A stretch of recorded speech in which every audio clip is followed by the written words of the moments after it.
Evet arkadaşlar 10 adet star hediyesini açıyoruz. İlkine yanlışlıkla azıcık tıkladım ama. Hadi bir taktik yapalım. Sağ. Ay son. Kafam karıştı. Neyse arkadaşlar devam ediyoruz. Hadi destansı. Kaçıncı oldu sayamadım. Gizemli hadi. Lütfen kostüm. Destansı. Hadi be efsanevi bir tane atmayacaksın mı?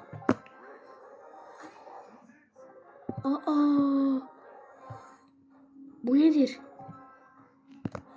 Süper Ender. Arkadaşlar. Neyse var Brawl Pass'taki şeyimizi alalım. Yes be 200 kredi. Süper Ender. Pek bir şey atmadı. Şimdi ne veriyor? Tamam ya. Evet arkadaşlar bu sadece bir açılım videosuydu. Kanalıma abone olmayı ve like atmayı unutmayın. Bay bay.